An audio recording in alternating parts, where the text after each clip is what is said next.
스타를 읽어드립니다. 안지종입니다. 여러분 그토록 기다리던 그 컨텐츠가 왔습니다. 바로 이명웅 씨의 신곡 우리들의 블루스가 공개가 됐습니다. 일단 박수 축하드립니다. 자, 5월에 공개되는 앨범 수록곡인데 이 노래가 TVN 드라마죠. 우리들의 블루스, 이 드라마의 OST로 먼저 공개가 됐어요. 16일 방송에 삽입이 됐고 17일 오후 6시에 공개가 됐습니다. 자, 왜일까요? 이렇게 특정 가수의 노래가 OST로 먼저 공개가 된 사례가 있을까요? 이것도 한번 짚어보고요. 그리고 이 노래의 작곡가가 누군지 알면요, 왜 이런 마케팅이 이루어지게 되는지도 대략적으로 감을 잡을 수 있거든요. 자, 이게 어떤 식으로 진행이 됐을지 제가 한번 분석을 한 내용을 말씀드리겠습니다. 일단 16일 방송 우리들의 블루스 3회에 삽입이 됐는데 어떤 장면이었냐면요, 극 중에서 한수와 은희, 한수는 차승원, 은희는 이정은 씨입니다. 기생충의 이정은 씨요. 자, 두 사람은 동창인데 한수가 은희의 첫사랑이에요. 근데 두 사람이 만나게 됐는데 20년 만에 재회를 하게 됐는데 사실 한수는 돈이 필요하거든요. 그러니까 은희는 그걸 몰랐어요. 은희는 돈이 많은데. 근데 나중에 그걸 알고 나서 굉장히 감정이 격해지는 장면에 삽입이 됐거든요. 이 한수에 대해서 주변의 사람들이 다 계속 욕을 해요. 돈 때문에 너한테 접근을 한 거다 라니까 은희가 막 화를 냅니다. 너희들은 나한테 돈 빌려달라고 하면서 왜 한수는 안 되냐 외치고 전화를 끊고 오열을 합니다. 그 장면. 그리고 한수는 사실 결혼해서 아이를 유학에 보내놨어요. 아내와 함께 골프 유학 중인데 이제 힘들어서 막 돌아가겠다고 해요. 돈도 없고 너무 힘들다. 그 와중에 이제 차승원은 계속 반대를 하죠. 돌아오지 마라. 계속 해라. 왜 꿈을 저버리려고 하느냐. 이럴 때 결국 우리 한국으로 돌아가기로 했다라고 말하는 자포자기한 듯한 이 장면에서 삽입이 됩니다. 자, 그런데 보세요. 제가 다 따져봤더니 약 한 70분, 75분 정도 되는 방송 분량인데 1시간 2분 28초에 들어가서요. 1시간 5분 56초에 노래가 끝납니다. 3분 27초 동안 이 노래가 삽입이 돼요. 이 노래가 3분 27초짜리 노래예요. 이게 무슨 얘기냐? 노래 시작부터 끝까지 다 들어갔다는 거예요. 제가 이런 경우는 별로 본 적이 없어요. OST, 공식 OST로 만들어졌어도 해당 장면의 특정 부분을 잘라서 삽입을 하지 전체 노래가 다 들어간 경우는 전 처음 봤습니다. 굉장히 이례적이에요. 그런데 이 드라마 보신 분들은 아시겠지만, 왜냐면 이 드라마를 보신 분들이 이명웅 씨의 신곡 우리들의 블루스를 가장 먼저 듣게 되는 기회였으니까 그 장면을 많이들 지켜봤을 거예요. 그런데 억지로 넣었다는 느낌이 아니라 굉장히 자연스러웠습니다. 가사와 작품 속 내용이 잘 들어맞았어요. 볼게요. 잊지는 말아요 함께했던 날들, 눈물이 날 때면 그대 뒤를 돌아보면 돼요. 아프지 말아요 쓸쓸한 마음에, 힘든 일이 참 많겠죠 그대에겐. 이게 학창시절에 참 예쁜 추억을 가진 두 사람, 첫사랑을 20년 만에 만나서 다시 두 사람의 모습을 마주했는데 이때 과거를 추억하는 내용과 딱 들어맞습니다. 자, 다음 가사를 볼게요.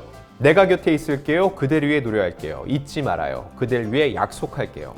그땐 미소 짓겠죠 작은 행복까지 모두, 외롭고 지칠 때 손잡아 줄게요. 자, 이건 기러기 아빠 생활을 마치고 가족들이 돌아온다가 했을 때 이 상황을 걱정하면서도 좋아하는 차승원, 한수의 모습과 딱 들어맞았습니다. 그러다 보니까 이 드라마 장면을 보면서 이 가사가 훨씬 더 와닿았다는 거죠. 결국 노래를 억지로 집어넣은 게 아니라 뭔가 전체적인 드라마 속 내용과 맞물려서 넣었다는 느낌이 강했습니다. 자, 그 결과는 어땠을까요? 17일 오후 6시에 우리들의 블루스 음원이 발매하자마자 각종 음원 차트 1위를 기록했습니다. 국내 최대 음원 사이트죠. 이 멜론 실시간 차트 1위를 비롯해서 최신 발매 일주일 1위, 최신 4주간 발매했던 노래 중 3위, 탑백 5위를 기록을 했습니다. 벅스 차트에서도 1위, 지니 차트에서는 5위를 기록을 했고요. 특히 이명웅 씨의 채널을 통해서 뮤직비디오가 공개가 됐죠. 폭발적인 조회수를 기록했습니다. 공개 16시간 40분 만에 100만 뷰를 돌파했고요. 18일 오전에는 150만 뷰를 넘어섰습니다. 지금 이 영상이 나가는 이 순간에는 훨씬 더 넘어서 있겠죠. 이 뮤직비디오에는 이병헌, 신민아 씨가 등장을 하죠. 자, 더불어 유튜브에서 이 영상이 공개되고 급상승 음악 1위에 올랐습니다. 최신 인기 동영상 정상에 랭크가 되는 건데 그만큼 이명웅 씨의 이 곡을 기다린 분들이 많았다는 증거예요.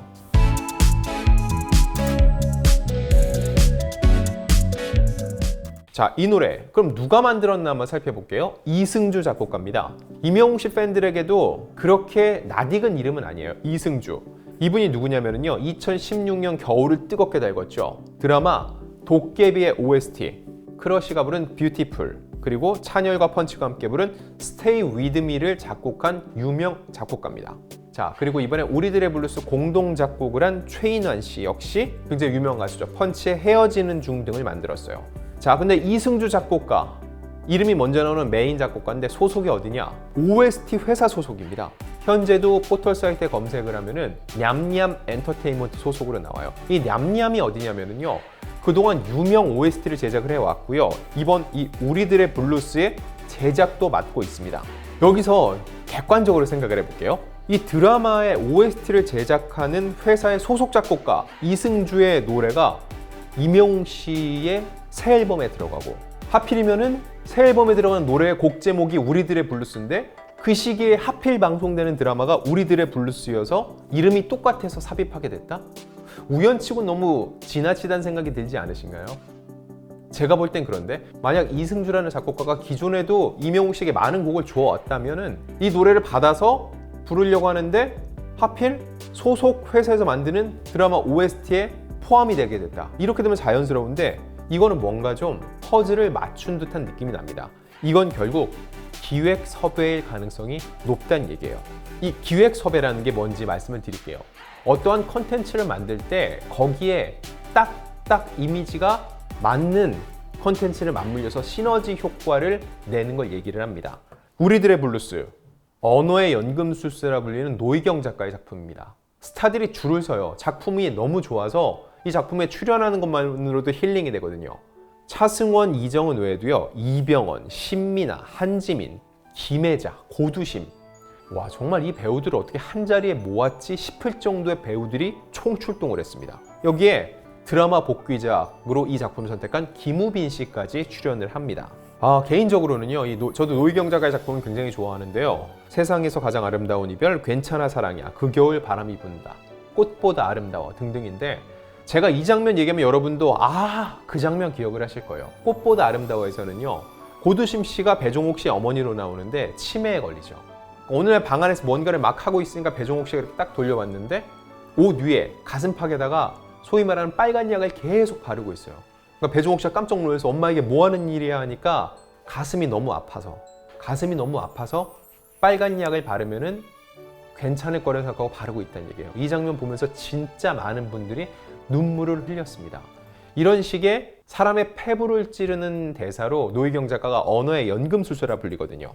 그래서 이 작품에도 이런 네로라는 배우들이 참여를 했는데, 이런 배우들이 참여했다는 건 무슨 얘기예요? 드라마 OST 역시 대박 가능성이 높습니다. 가수들도 서로 부르겠다고 줄을 서겠죠. 이번 우리들의 블루스에는 BTS, 방탄소년단의 멤버 역시 가창으로 참여를 할 정도니까요. 자, 그럼 임영웅 씨도 나 이 드라마 OST 부르고 싶어요 라고 줄을 섰을까요?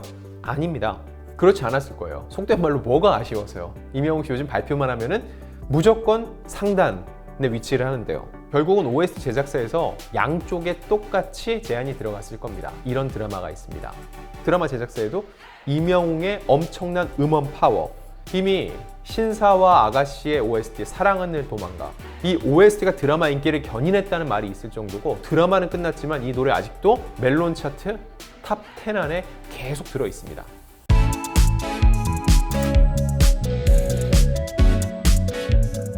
자, 이렇게 봤을 때 결국은 이 노희경 작가의 작품이라는 이 무게감, 그리고 출중한 출연진, 여기에다가 임영웅이라는 가수가 더해지면서 엄청나게 많은 기사가 쏟아졌고 엄청난 화제성을 불러일으켰다는 거예요. 전형적인 시너지 효과입니다. 그리고 요즘 앨범을 발표할 때 선공개는 트렌드입니다. 정규 앨범은 보통 10곡 안팎이 들어가는데 타이틀곡 몇 곡 제외하면은 사실 묻히는 명곡들이 많거든요. 이런 경우 정규 앨범을 발표하기 전에 선공개곡을 하나 툭 던져서 맛보기를 보여주는 거예요. 그렇다 보면은 이 노래부터 사실상 앨범 프로모션은 시작이 된 거고 화제성을 띄어야 되는데, 임영웅 씨가 선공개곡을 발표한다. 근데 하필 이 드라마가 이병헌, 차승원, 김우빈, 신민아 등이 출연하는 노희경 작가의 우리들의 블루스에 삽입이 된다. 제가 볼 땐 최근에 본 이 마케팅 전략 중에 최고였다고 보거든요. 결과적으로 볼 땐 이 드라마도 이로 인해서 엄청난 홍보 효과를 누렸고 임영웅 씨의 노래 역시 발표 직후 음원 사이트를 장악을 했거든요. 결국은 서로에게 윈윈 전략이 됐다고 볼 수 있습니다.